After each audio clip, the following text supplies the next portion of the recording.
la la la. Better dance. Man ak sama gars yi foog ñu ñibbi bendo. Purge nga sa pen kañ lañ la suise. Fàttali lépp ñëwal ñu jàpp puise. Kaa ñu dem concert après ñu ñibbi si. Nee nañ jub du west kon boog ñibbi si. Kaa ñu dance. Bu dee def lay dimbali pour nga fàtte say pression. Can you dance? Fii bu weesoo hip hop gis ko centre de réinsertion. Texam half night, alcool night light, film daw twilight, dëgg mat side side. Mbedo bendo, looloy gero. Géeju waay, guddi guddi. Man ak sama gaay yi foog ñu ñibbi bendo. La la la la, bedo dance. Man ak sama gaay yi foog ñu ñibbi bendo. Géeju waay. Man ak sama gaay yi foog ñu ñibbi bendo. La la la la, better dance. Man ak sama gaay yi foog ñu ñibbi bendo. Géeju waay, guddi guddi. Man ak sama gaay yi foog ñu ñibbi bendo. La la la la, better dance. Man ak sama gaay yi foog ñu ñibbi bendo. Géeju waay, guddi guddi. Man ak sama gaay yi foog ñu ñibbi bendo. La la la la, better dance. Man ak sama gaay yi foog ñu ñibbi bendo.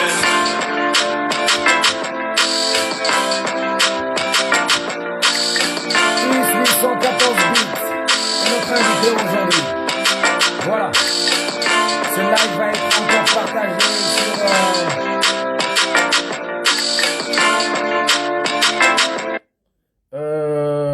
Bonsoir, j'espère que vous allez bien.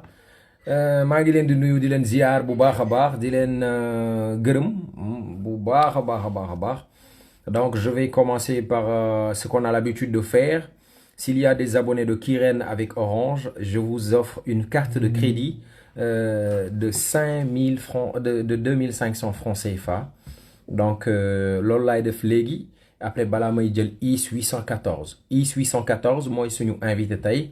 Donc pour les abonnés de Kirène avec Orange, jël leen seen téléphone ngeen am étoile 1 2 3 étoile ma jox leen benn carte crédit bu juróomi téeméer. bàyyi leen waxi Nafi Touré ji nag Nafi Touré gi moom da ngeen di bàyyi wax ji moom waxi Nafi Touré jooju da ngeen koy bàyyi. D'accord, pour la semaine prochaine, je vous le promets, je vous le promets que pour la semaine prochaine, je vous aurai dit de Dougis, Inch'Allah. Alors, étoile 1 2 3 étoile 38 24 60 81 83 44 92. Ça c'est un numéro, vous mettez dièse après, vous faites appel, daf leen di may benn carte crédit bu 2500 ku ko jël muy sa chance. Sama gars yi dellu si waat naa démb Jayla Banks moo nekkoon sama invité tey IS 814 la dalal donc moom mooy ñëw léegi donc je vais faire un peu d'éclairage parce que sama projecteur bi doxul donc moom laay ñëw chargé nii en attendant l'arrivée de IS 814 Beats. IS est un rappeur sénégalais qui est pointu en même temps dans les beats que dans le rap, ce qui se fait très rarement.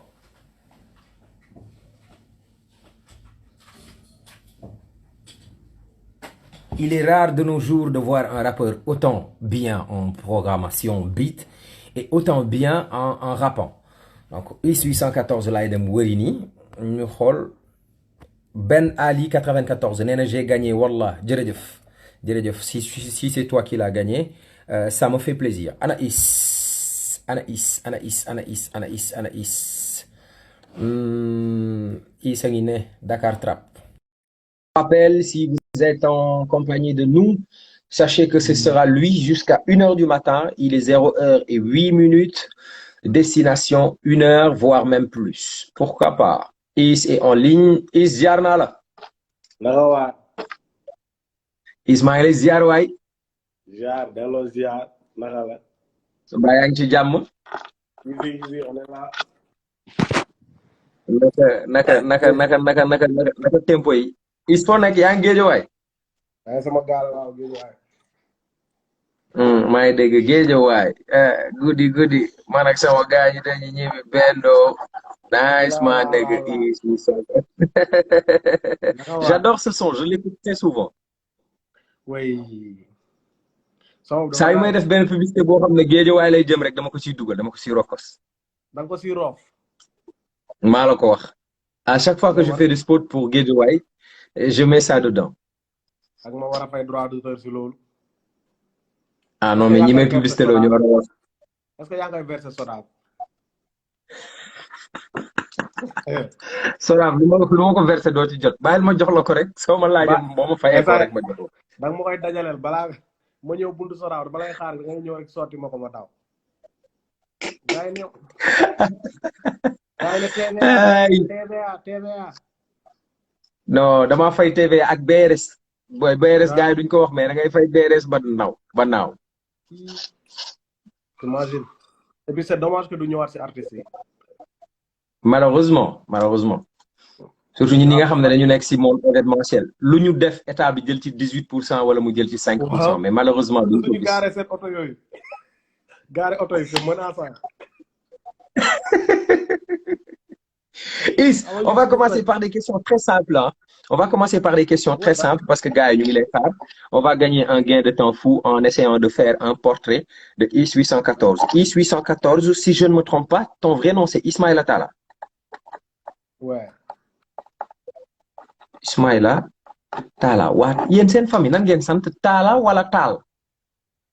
Talla. Talla. waaw T-A-2-L. T-A-2-L. Ah. ñu bëri dañ naan Is 800 Malal Taal man nag dama foogoon ne yow.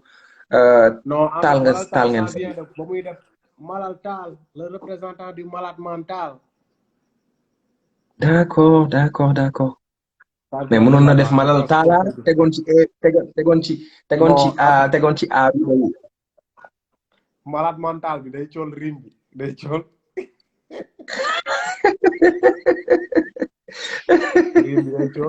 c'est bizarre. Alors, Ismaël Talla, donc Is 814 bits, c'est Ismaël Talla, ton vrai nom, ton nom d'artiste, Is 814.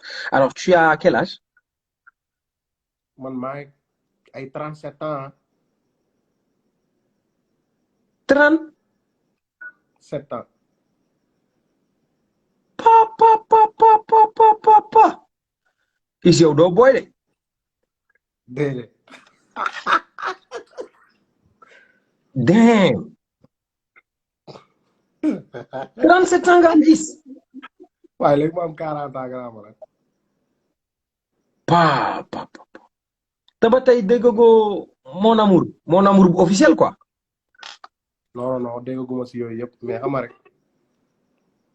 li guy gi di wax on est des jeunes. on a des jeunes. sa waay da ngay ménopause de.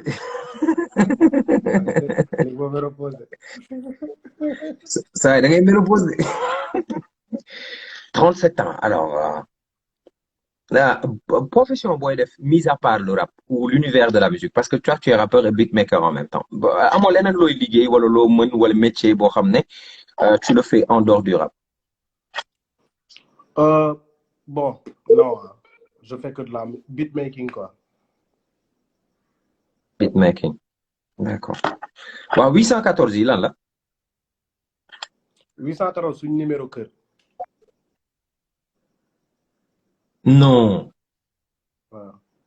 billahi. seen numéro kër nga jël teg ci beat noonu. ma foogoon ne da nga am 814 beat. oh 814 814 la Is 814 mooy suñu numéro kër. xaar ma wala benn affaire oui. ne quitte pas. C'est marrant quoi. Let me show you. Il faut que moi là. Da nga may wan sa numéro kër ah. I got to show you. Ah.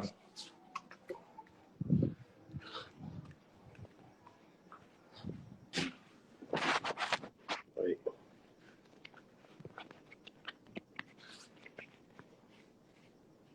Xoolal. Look.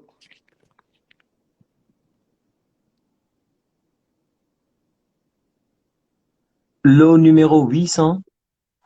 814. Pa pa 814 pa pa pa. Waa léegi lan moo tax nga teg ci beat. non dafa nice 814. mais li gars yi di jël sa tur bi di ko assimiler ak sexe masculin dafay bëri ah 814 beat. non parce que damay defar ay beat moo tax.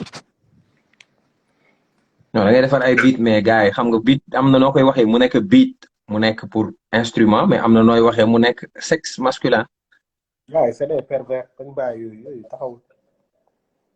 ah mais yow yaa fi indi beat bi aussi de gars yi bu ñu pervers yaa leen jox yoon bi ah. non grand bi nee na da nga ko juutal non juutalu ko juutalu ko kii bi la selfie bi la donc du ma la wanoon tey par exemple su ma la wanee carte ki ren doo ko mën a lire à l'endroit parce que c'est en mode selfie. du ma leen woon c'est vrai ah booy du ma leen booy ñu ngi xaar ma woon leen ay sama 37 ans laa leen dañ bëgg ma vérifier leen ko du ma leen ko vérifier baa leen foofu booy magum daara laa.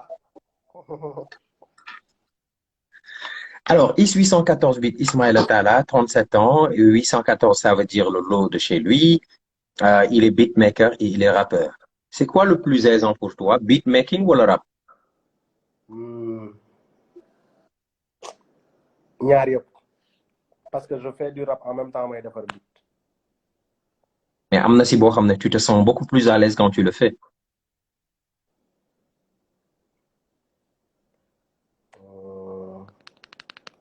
C'est compliqué mais beat moo ma gën a neex quoi. Beat moo la gën a neex yow personnellement. rap moo gën a yomb si man. Rap moo gën a yomb si yow mais beat moo la gën a neex. ma ne beat moo la gën a neex mais rap moo gën a yomb si yow. Wow. D'accord, il y a beaucoup de gens qui se plaignent au niveau du son. Hein. Yeah, moi j'ai du son. Hein. Moi, je t'entends très bien. Xaw ma nag gars yi wax son lan lañ la gars yi yokk leen seen volume ok. gars yi xaw ma sax. D'accord. Alors, Is. Wow. Depuis quand tu rappes? Voilà, depuis quand tu fais des beatmakers? Beatmaking, j'ai grandi avec quoi, tout en faisant du rap un peu à gauche, un peu à droite. Mais, je me décidé rap deug. Bon, yàggul quoi. Je me décidé génne projet. Parce que pour moi, rap, pour rester du rap quoi. Rap pour rester du rap. Donc, mën nga am date boo xam ne si ngay wax ne si nga door a commencer en fait, en réalité. Voilà. Ban date là? Oh non, je sais même pas. Peut-être que je fait avec guerre mondiale, tu vois. Après la Guinée, Mimreo, affaire yo, c'est la lancée ou quoi. Mais même si je fait avec guerre mondiale, j'avais pas décidé de rapper, tu vois. Mais pourquoi tu as rappé alors sur le son de Dip? Non, d'abord parce qu'il avait insisté pour me faire. Insister, quand nous def ko, insister, yow lay xaar xam nga. Après, beaucoup me wax dédé parce que waxon na ko dama koy def ba paré. Mu insister, ma ne ko waa nañ dem studio def ko. Sinon, j'avais une carrière de juge très bien tracée, quoi. Tu voulais être juge? Mais je devais être juge. C'est pas je voulais, je devais l'être. Mais pourquoi tu as interrompu ça? Ah non. Parce que je préfère rapper et faire des beats. Ça me permet de découvrir Des le fois, monde. Des fois, boo nekkee ci hip hop bi gars yi di la saaga wala ñu lay clash wala ngay dégg ay affaire yu nonsense à ton égard doo wax ne wo j'aurais man maa ko def sama bopp doo am ay regret wala ay remords. Affaire yi de toutes les façons lépp loo choisir si àdduna am na ay conséquences tu vois. am na ay conséquences et que da ngay assumer rek li si topp parce que man maa ko choisir sama benn grand frère il me l'avait dit directeur RTS d'ailleurs mu ne ma yow. Monsieur Sintala. Beaucoup plus nga nekk ay juge j'aurais mieux préféré non de manière très subtile quoi tu vois. De manière très très subtile xam nga mu wax ma xam nga. Il aurait préféré que nga nekk juge que nga nekk. nga xam juge la que kii quoi tu vois. Mais lui quand même. Quoi. Yeah. D'accord. Mais est-ce que il y a un manque à gagner en tant que juge? Tu perçois une autorité, un pouvoir, une crédibilité et beaucoup de thunes derrière. Mais en tant que rappeur, di nga am loolu. Tu espères avoir ces mêmes privilèges en tant que rappeur. J'ai de l'argent. Bul déconner. I got money, yeah. J'ai de l'argent. Pour sans me vanter sans dara, am naa xaalis. Bul wax loolu maa nekk. J'ai des entrées. Disons, Tu as des j'ai des entrées.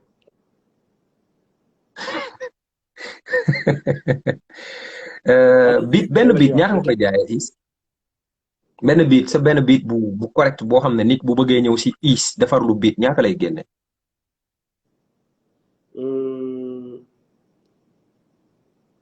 Ça dépend mun damay jaay beat 1 million 2 millions damay jaay. Bul déconner.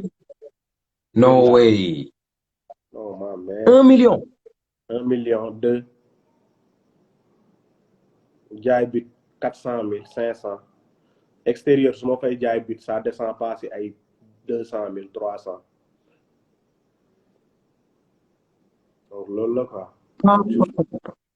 mais mës nga jaay beat 1 million yow. bien sûr yu bëri yoon. mais xanaa beat boobu dañ lay exclure ci droit yi dootoo si am dara. léeg-léeg maa moom droit yi ba léegi. mais loolu boo koy def mooy ce qui veut dire que gars yi bëggoo ñu ñëw si yow jënd si beat mais gars yi fii dañuy def album. non mais déggal mixtape. du ay rappeur laa ko jaay des fois loolu c'est que beatmaking nekkul seulement affaire rap. beatmaking lépp la son yi ngay def la télé habillage sonore la lépp la da ngay laal sama benn beat en tant qu'entreprise nga ne ma lii laa soxla ma ne la ça je vends ça à 5 millions buyout mooy je laisse les droits mooy buyout bu fekkee defuma buyout je te vends à 2 millions mais je garde mais xam ma sotal loolu kese la mais soo ko xamul xamoo parce que you don't know me parce que xamuñu ma ñu siy wax yëpp catastrophe. mais booy gars yi fii dañuy def promotion mixtape 50 000 ñoo lay defal mix defal la mastering defal la 12 titres. ah waaw ñoom ñoo xam mais bon. bokkul regarde quand tu vas aux États-Unis Dr Dre su jëlee benn bit ne da koy jaay 50 millions gars yi duñu werante. parce que Dr Dre am na lu mu def bu ñu fàtte ni man aussi dama gagné affaire dama def ay preuves quoi pour en arriver là.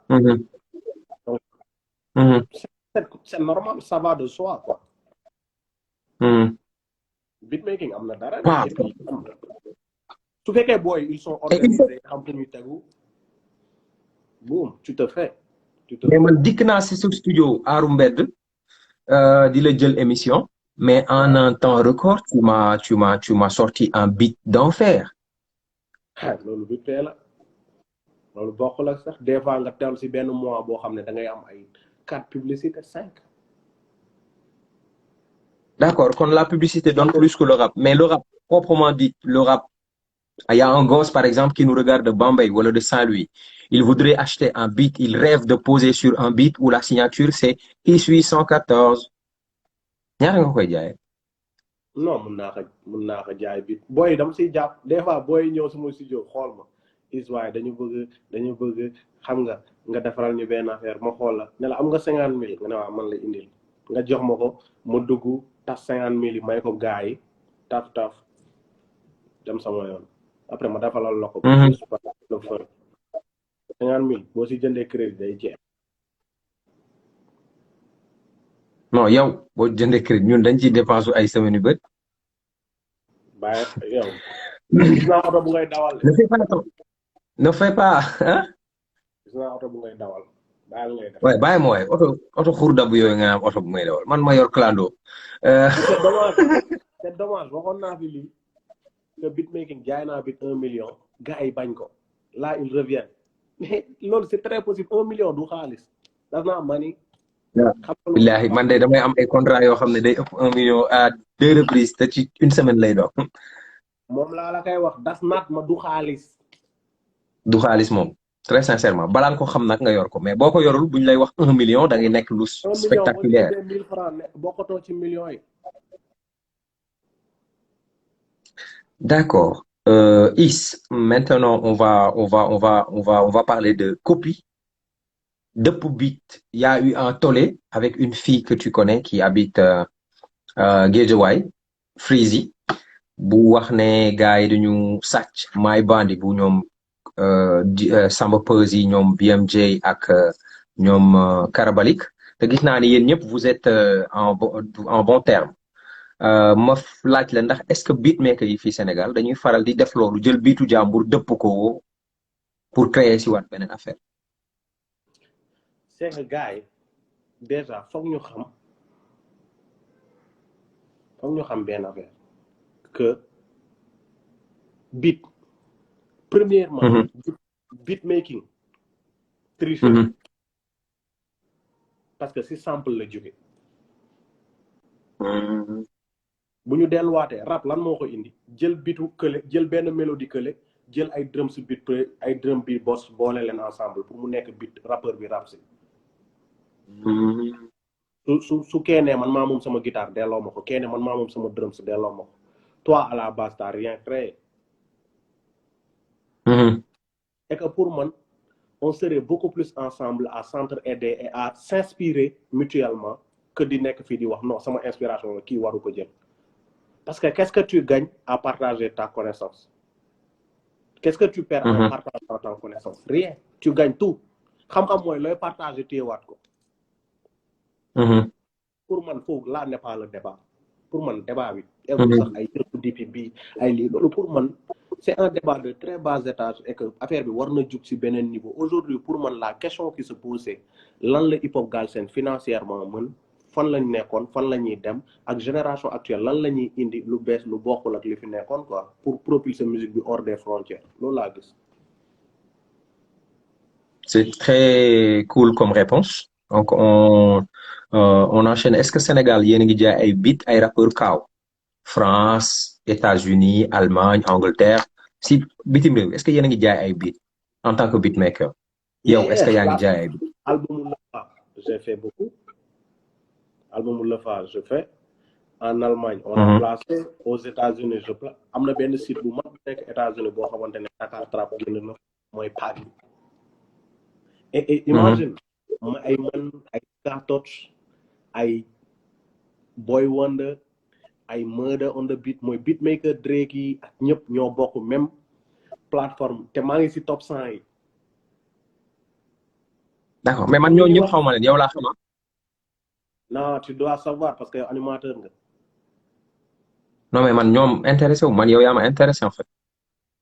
non am naa ci droit. non c'est super important parce que doomu Sénégal mu ngi ci. mais yow yaa ma intéressé si ñooñu bu ma fa nekkoon bu ma duggoon si plateforme boobu yow laa fay xool su fekkee am na lu ñu fay joxe ma jox la ko dem sama yoon mais ñooñu man du ma leen follow man yow laa gëm am naa si droit. non du affaire gëm je veux dire genre donc loolu comme que da nga doon wax si waxu placement. ma ne on arrive à un niveau où on amène les pouvoir conquérir avec les autres beatmakers dans le monde. voilà ñu ngi génne et puis xam nga gars yi ñu ngi koy placer bu baax c'est parce que site boobu site bu mag la quoi ba ma ko defee. D'accord. Il y a un ingénieur de Met James qui m'appelle on était en contact pendant longtemps. Après waxaatuñu man ak moom il me rappelle pour me dire c'est quoi les bails avec ce site là ma ne ko c'est la même que tu me parler des bails frère arrête. gis naa benn vidéo d'ailleurs bu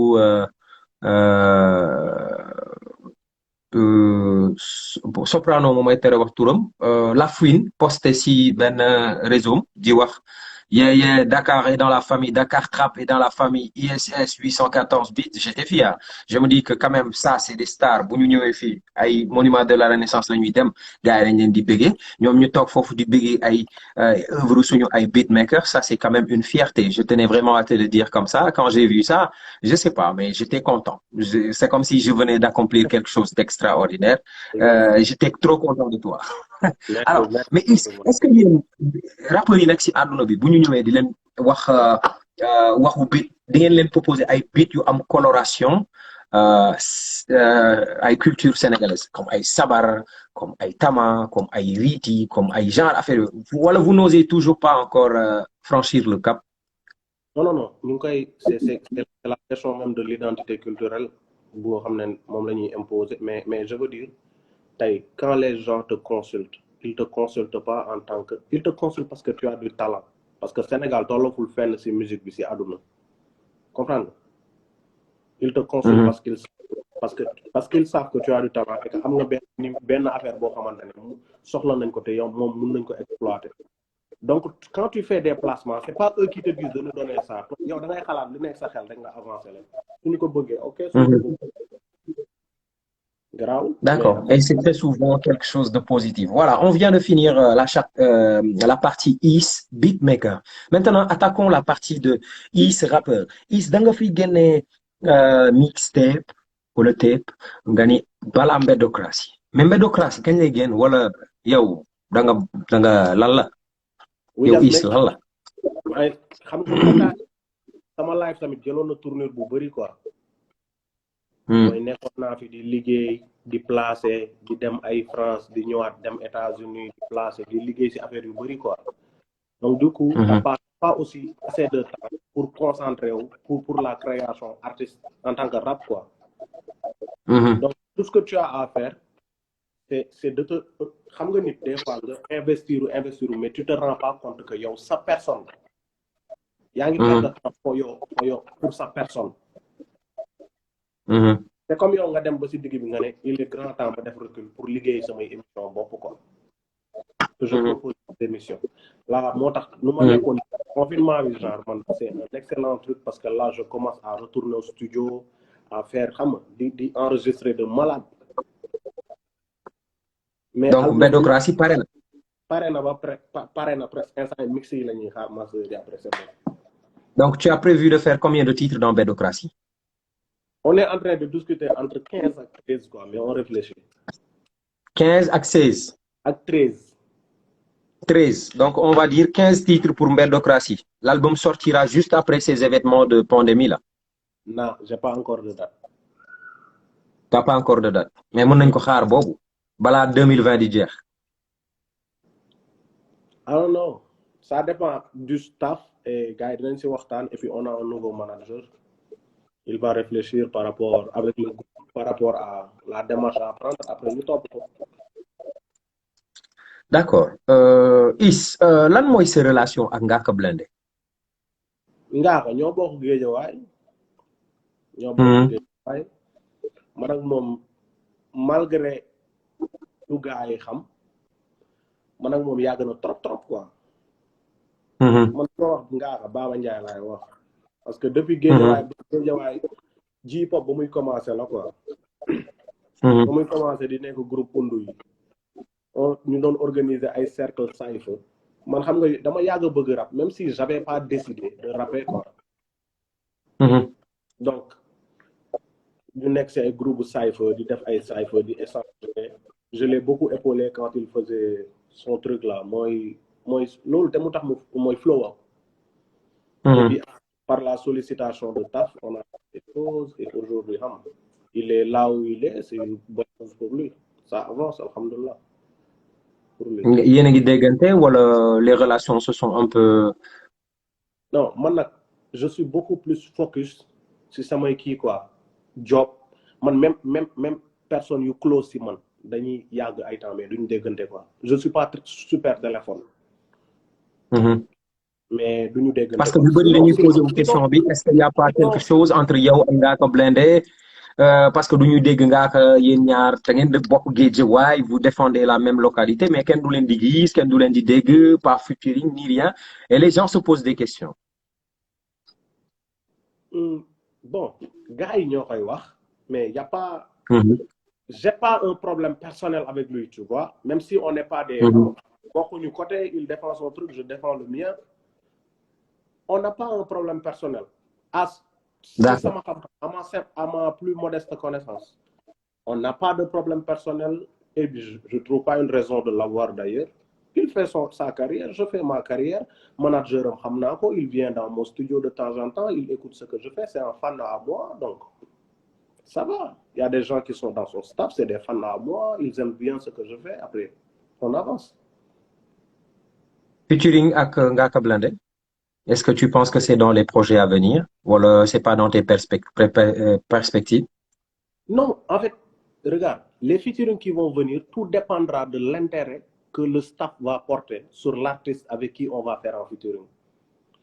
Après, il y a des choix artistiques. Est-ce que moi, je suis dans Mhm, la mesure d'avoir des choix artistiques? Par exemple, dans le cadre de mon premier projet, j'ai à mon un choix artistique. mhm, À mon un choix artistique, def naa ko faire. Su may ñëwaat, il faut aussi que je m'engage aussi dans une logique, xam nga, de promotion, quoi.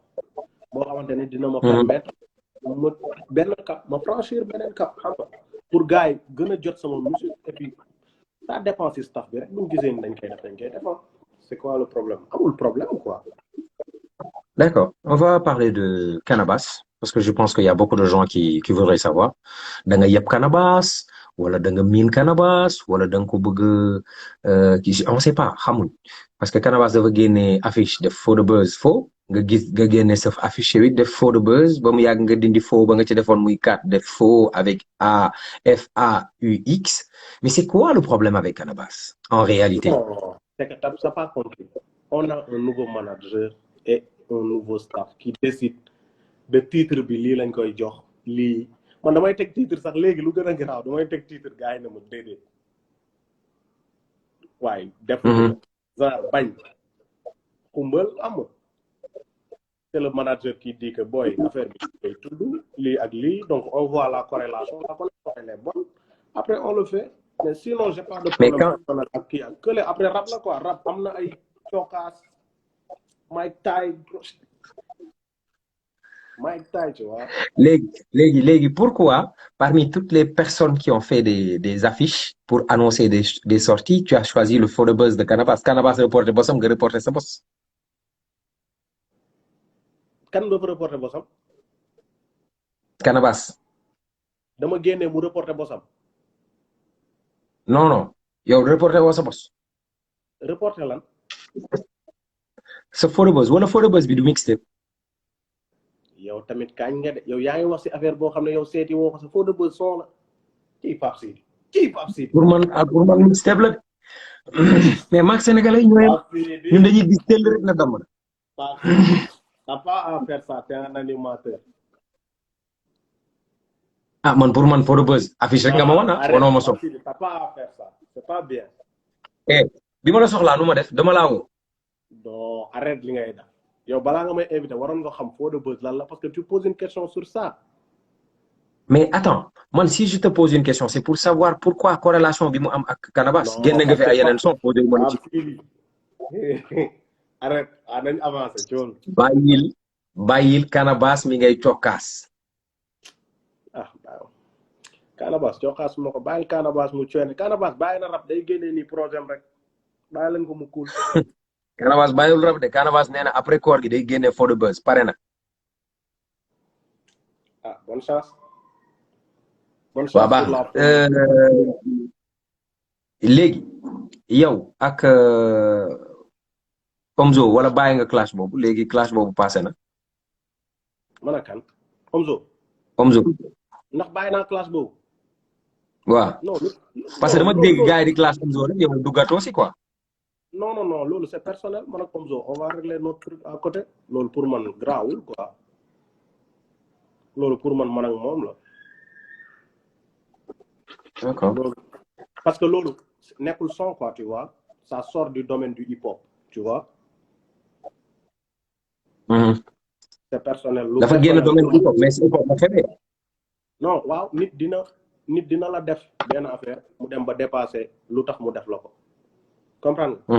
loolu pour man ak moom ñoo koy régler et puis xam nga après lu ñu. Donc cette histoire là n'est pas finie. lu ñu munti wax ci réseau yi. J'ai ma version et j'ai des gars avec qui on en parle. C'est pas une question qu'on a dépassé. On va régler ça, mais à notre manière.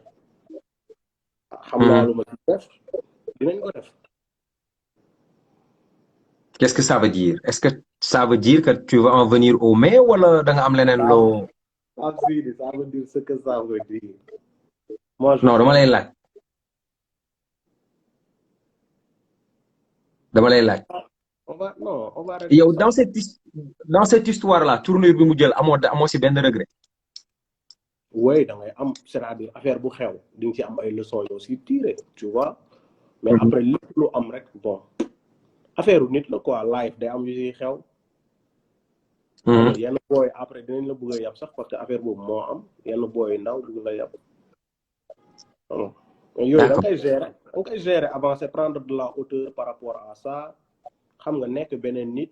yenn booy ndaw ah léegi booy dañu màgg de léegi booy lamb ji booy ndaw yoo fi nekk di indil grand yi ay problème dañ lay xëy rek singli la ñoom ñëpp ñu tongal la indil la ay programme yu dul jeex. je sais pas booy ndaw yi dañuy sóob rek duñ def dara. Alors, beaucoup de gens me posent la question que je t'ai des fois posée à une reprise. Ma dellu si waat si xëy na mu gën a leer dañu gis sa yeneen moromu artistes yi nga bokkal rang bu ñu leen di lim dañ la ciy boole mais toi on te voit jamais organiser des trucs. du événement du concert ci stade yi du ay soirée sax yoo xam ne Is moo koy organiser pourquoi. bon. organisé naa benn concert ji pop gars yi ñoo ko bëggul gis rek gars yi xam nga concert tamit gars yi grand théâtre lañ koy jàppee. wala stade bi jàkkaarloo ji pop. voilà alors que lu ëpp solo mooy man sama challenge yu bopp lan laa mun a joxe loo xamante ne tey sama spectacle ku ko seetaan sax même bu nekkuloon ci concert bi dina xam ne lii jar na waa ji dem produire ci beneen dëkk parce qu'il fait un très bon spectacle. mais pour man loolu su ma ko mënul def pourquoi may def concert pour feesal. pour gars yi ñëw ma def dugal leen ci ay carte ñu leen ñëw leen seet gars yi dañu war am volonté ñëw seetaan ci moom. loolu la li ci des yëpp xam nga. est-ce que du ragal ne su ma ko organiser est-ce que gars yi dinañ ñëw wala duñ ñëw. waaye gars yi am si rival kay am wax la benn affaire public bi farul fenn benn public bi ñooy déglu ñëpp. ah bon. benn public bi ñooy déglu ñëpp boo buggee dégg dëgg ñooy déglu kii ñooy saaga kii ñooy saaga kël donc pour man li si des yëpp garaawul quoi ay public affaire yooyu rap dafa kii rek. mais léegi clash yi dafa dépassé en fait clash yi dafa dépassé affaire u bind rek. léegi clash yi dafay dem ba si. non clash yi dafa dépassé son yi quoi je veux dire. clash yi dafa dem ba si man maa la gën a fees le événement man am naa nangam sponsor man am naa label bu mag bu ma signé où est-ce que tu en es toi dans ta carrière en tant qu'artiste. man maa njëkk a signé Universal Afrique. déedéet Omzo. billaahi boo buggee mu yónnee la mail bi nga vérifier maa njëkk a signé Universal. kon yow ak Omzo yéen a bokk label. non dama nekkatuma Universal information laa la may nii maa njëkk a signé Universal fii man ak H-Bomb. bul déconné boo si buggee lu la leer da ngay woo Jean-Pierre Seck moom waxantuwuma. yow kon signé woon nga Universal mais lan moo tax communiqué woo si. lekk naa seen xaalis man tubaab bi ma signé dafa ma signé tubaab bi ma signé dafa dee. Marc Antoine dafa ñëw ba sama studio toog di déglu samay sound di ñàkk. c'est pas du wax. loolu moo ko rek. man maa dul non prenons ça au sérieux man maa dul nekk ci ay communication wu vanté wu. man vanté sama liggéey moo am fu mu toll su ma neexoon ma taxaw fii ne la film idole rek buñ siy wax du xaaju jeex. samay lu ma def ci film su ma neewoon dina limal publicité yu ma def ci année bi duñ fi jóge. placement yi ma nekk di def mais maa njëkk a signé. am na benn meew bu ma dégg nga koy publicité sa voix la si dégg mooy nga jël Nos Alib Nos waa Alib Nos. maa njëkk a signé Universal. barki yàlla mais yow sa waay da nga signé Universal te ñun yëguñu ko. ak moo déggoo lu ma lax Pape Sidi man contrat bi dama si dugg man yàlla moo ma sauvé mais je vais pas dire un truc ternir l'image de tel ak tel maa njëkk a signé Universel te bu fekkee wax bi dafa commencé naaw nii sama Instagram laay dem génnee preuve direct lettre de signature bi boum man waxantuwuma de wala nga woo as bomb nga ne ko ndax yaa is yéen a signé woon ba ñuy fekki Jean Pierre fële Almadi Ngor Almadi léegi yow da nga signé ak ginnaaw Gondolier léegi li waa ji dee moom moo tax contrat bi rompre wala yow yaa décidé rompre contrat. c'est beaucoup plus compliqué que les gens peuvent l'imaginer c'est très compliqué c'est très complexe. Qu'est-ce que ça veut dire si contrat bi dafa am luñ ciy def wala dafa am luñ ciy wax wala dafa am looy joxe wala on n'a pas compris en fait. Non c'est très compliqué su ma la ko doon expliquer c'est autre chose. Essaie de m'expliquer je veux comprendre essaie un peu ma am si aperçu lan moo tax IS signé ak Universel nga xam ne ñun on a tendance à dire que c'est presque approximativement une réussite pour un artiste d'avoir une signature aussi grandiose après yow nga bàyyi. Mais c'est pas oh non fais attention c'est pas une réussite loolu kàmb la fais attention loolu kàmb la pour artiste. Signer Universel pour un artiste kàmb la. Artiste yow xamoo li ngay poser tey mun nga yeewu suba poser décupler ko xamoon nga loolu. Bien sûr poser tey si droit d'auteur mun nga poser 3 millions ren année bii di ñëw nga def 100 millions.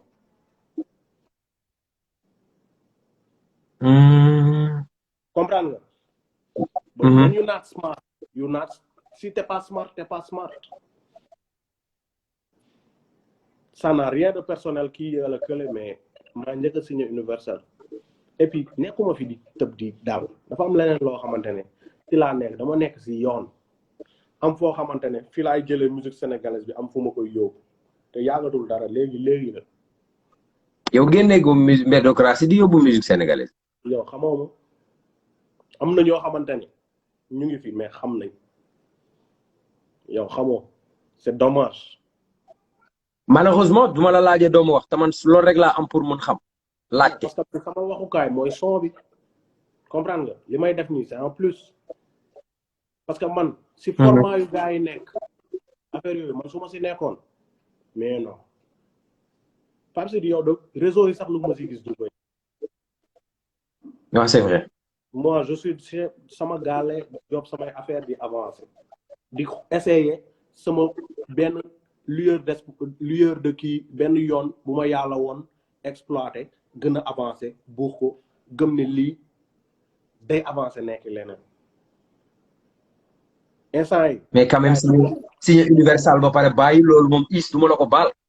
ak loo ma génneel comme argument dinaa peser tey 10 suba ma peser 20 je m'en fous man sama yoon nekk si man da nga am contrat Universal waroo ko woon bàyyi parce que ñëpp dañu bëgg contrat.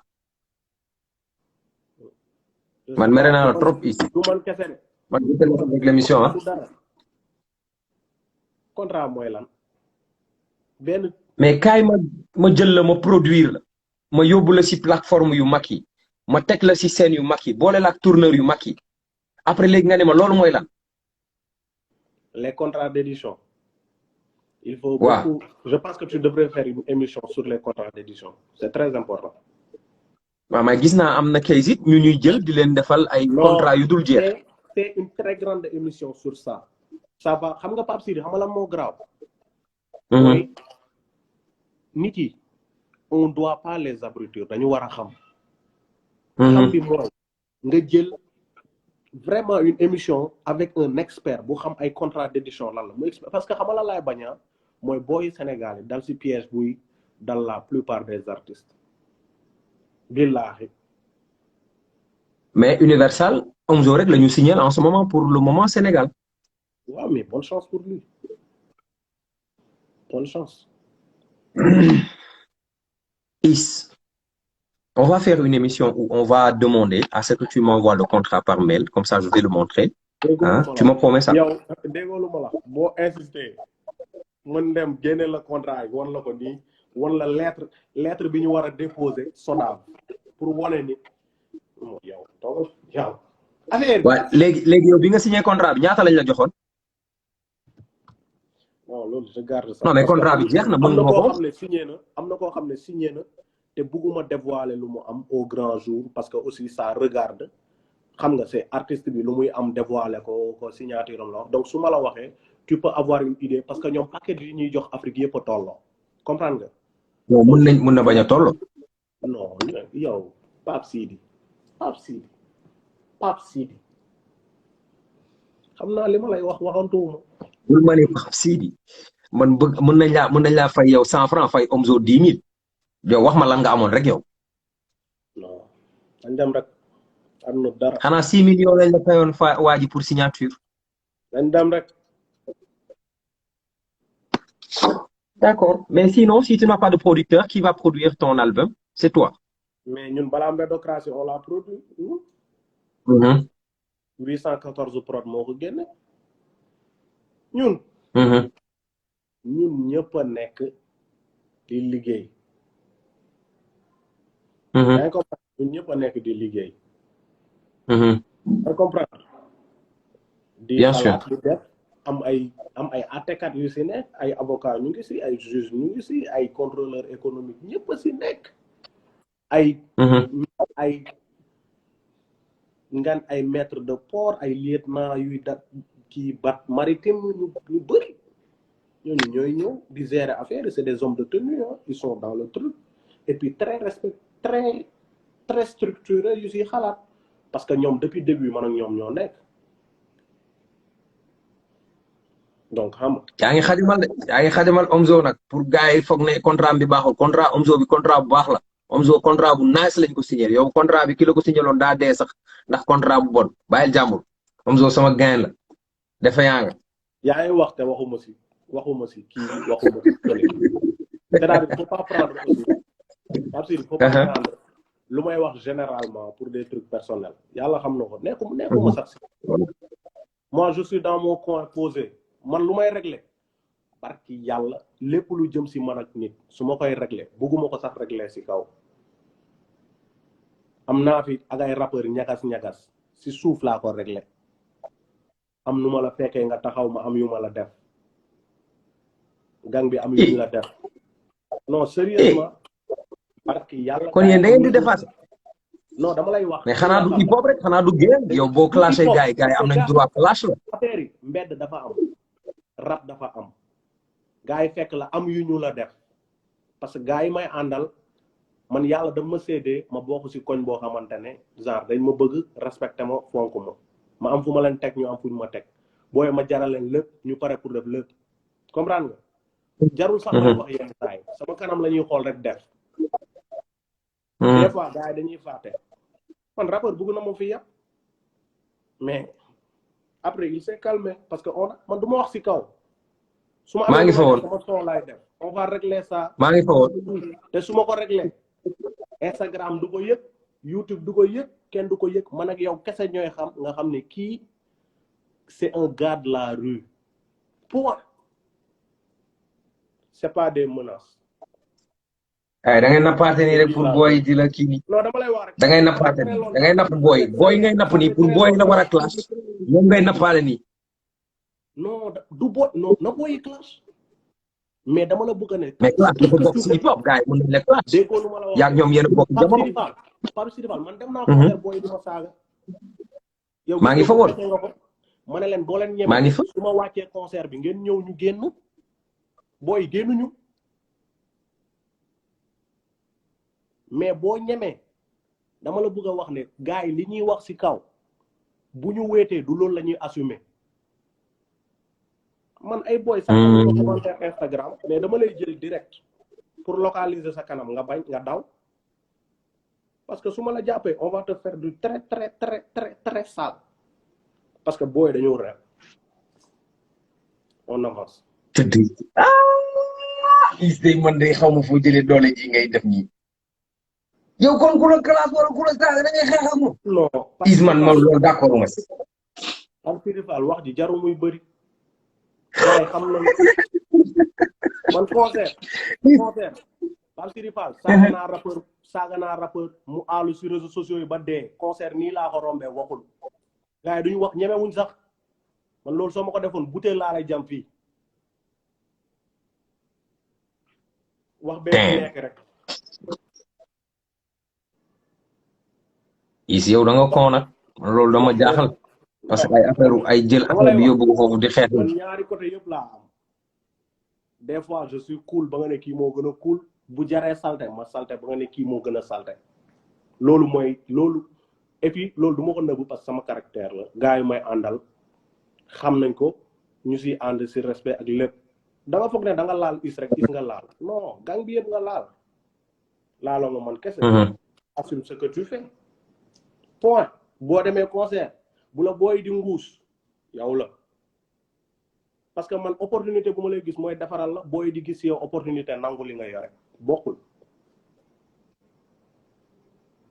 D'accord kon je vais voir ban gaan moom mooy amaat fitu clash la xëy na dina gën a neexal game bi maa ngi xaar parce que gars yi après duñu seetaan direct bi nii ñu bëri duñu seetaan mais après bu direct bi jeexee xam nga dañ koy posté gars yi bëri dañuy dem ñu toog jël seen temps seet liñ ci moom ci wax ji dañ koy utiliser Is prépare-toi parce que gars yi duñ la bàyyi noonu nga nekk fii nii jaay bad boy di wax ne da ngay jaay waga da ngay yor mbedd nangam gars yi aussi yor nañ mbedd on va aller dans des questions très rapides fast track balaa muy jeex parce qu'il nous reste 5 minutes Is plat préféré. Plat préféré maafe. Comment tu dis maafe? On sent que tu aimes le maafe. Couleur préférée. Bleu jaune. Bleu ak jaune. D'accord. Tarixa.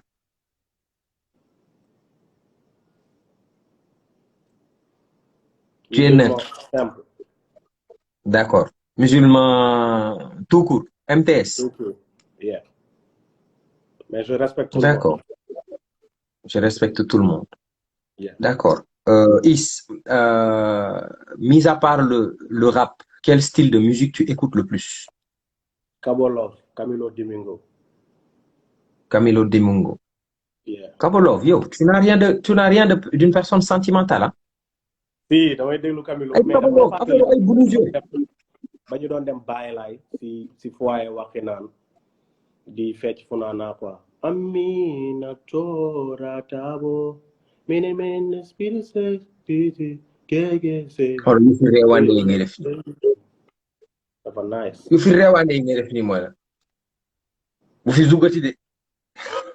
Gege say. Man Cabo laa gëj a dégg. Cabo laa gëj a dégg. Cabo laa gëj a dégg. Ah. Sama album naa def benn son Cabo Love de. Non.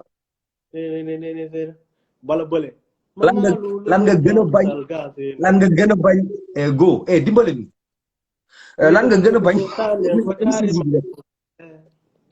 est-ce que mën nga ñu dimbale sa kabo yi non dafa saf loolu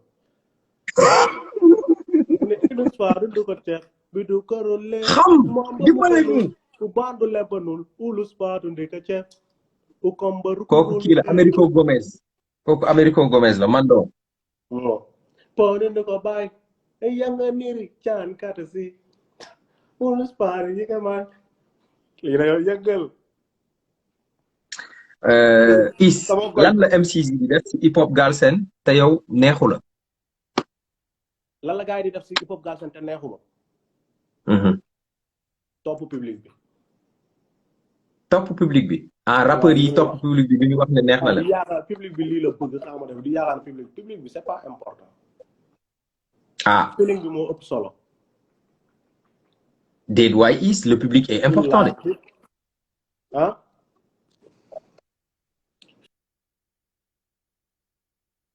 Feeling bi moo le public c'est à.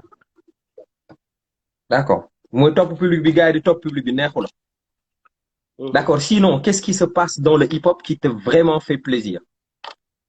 Le fait que gars yi dañuy prolifique. C'est-à-dire sa tubaab daa xóot nag. Le fait ñuy produire tout le temps di génne xam nga très productif quoi. Une prolifération de rappeurs wala de production de rap. Parce qu'il y a deux choses. Parce que rappeur de production. D'accord, il y a une prolifération et de rappeurs et de production. Donc tu es plus pour la production que pour la. Je parle beaucoup plus de produits ak cette volonté xam nga de briser règles yi fi nekk xam nga bañ a tënk sa bopp si yenn affaire yi. D'accord. oui. Sinon, ce top 5 best rappeurs Sénégal en ce moment, pas les anciens temps, mais en ce moment, pour yow, kan mooy number one démb bi ma jëlee nu mu tuddee ci démb bi ma jëlee Jelle Banks nee na as the best Deep OMG ak 814 bit da nga koy ndawtal wala garaawul. mais Jelle dafa nice. pourquoi ngeen di. donc bokk na si sa top 5. genre foog ma wax si quoi Jelle nit bu nice la si rap. foog gaa yi nangu loolu dafa nice. waaw mais guerrier la. non dafa nice si rap ay affaire yi nice lay def. dafa am rappeurs yi nice. bien sûr sa top 5 rappeurs léegi maintenant. sama top 5. Is 814. Is 814. Is 814. Is 814 Dip Doundou Guiss. donc is Dip. ouais. d'accord am nga si droit yow si jéem a dugal sax ay Fou Malade wala affaire yooyu wala. non man sama top 5 bi du tay laa ko téye naa ko ay 10 ans. d'accord. yeah. lan ngay préparer gars yi tes projets dans le proche avenir. bon ñu ngi préparer album bi ñu ngi préparer album bi di ñaan yàlla mu jëlal ñu fi mbas mi xam nga. jéem a xam nga xool nu ñuy yan alternative la ñuy am par rapport ak xam nga bu affaire bi jeexee et puis ba léegi gars yi xamaguñu ndax spectacle yi dañ koy def 2020 affaire yooyu mais rapportu Sénégal yi amuñu droit d'auteur amuñu dara spectacle rek la ñu am imaginal amul si année bi ils vont souffrir. Heureusement, il y a l'argent de l'appui des cultures urbaines qui va venir. Il y a 500 millions qui a été promis par le président. En plus du fonds des cultes, duma sa morom nga naan ay yaa gën a xam loolu sa mag mooy diriger loolu. da ngay wax malal ay affaire. loolu kay duma ko wax malal sa kanam. ci kanamam laa koy wax. Is lan mooy sa last word. sama last word mooy yow déjà maa ngi lay féliciter ci émission bi parce que nit adaptation rek moo lay def. nga yow boo toogoon sa boolu dof nga naan non du ma ne nii da nga adapté wu. da nga adapté wu mooy gis ne réalité bi lii la et puis le fait que nga am sponsor genre dama ci kontaan. yaa naa d'autres am na yeneen. mu leer la ni kii gis nga yow fu nga jógee yow da nga sonn yow kaw bu mag nga. bu ngan di kaw sumbulu xam naa bu mu waxee loolu metti na la. non sama xarit la sumbul sama xarit la garaawul. metti na la kaw nga da fay nangu. non mais garaawul fekk ñun kaw yi loolu metti wuñ quoi. waaw. léegi pour man adaptation bii nii nga def par rapport ak émission bi. c'est très intelligent. ba pare xam ne léegi réseaux sociaux yi moo dominer média standard yi et que instant lii nii même confinement bu jeexee war a ko bàyyi. tu penses voilà dañ koy réduire quoi parce que gars yi léegi ñëpp dañuy live donc du coup je veux pas trop saturer nit ñi. moo tax damay bëgg def affaire bu simple. ñëpp doon box bu Michael Tyson ñëwee di box nit ñi dañ koy seetaan. Is 814, tu es un rappeur très intelligent, très futé. Tu as beaucoup de talent, tu as beaucoup de vibes, tu as beaucoup d'énergie et tu as beaucoup de générosité dans l'âme. Et quand je dis ça, c'est à travers l'écriture qu'on le constate. Tu as une générosité et une intelligence que tu éparpilles à travers ta musique. Moi, je compte beaucoup d'espoir envers toi, surtout en ce qui concerne l'avenir de cette musique hip-hop sénégalaise. Je suis très fier de t'avoir comme acteur et membre du hip-hop. Je te félicite du fond du cœur. Je suis touché. maa ngi lay coupé. Is go dégage. oui Is génneel sama direct. vrai con si tu le cherches mooy Is maa ngi lay coupé man maa lay coupé Is man maa koy coupé. Il est intelligent, il est intéressant en plus d'être intelligent. IS 814. Alors, je vais donner la dernière carte de Kiren.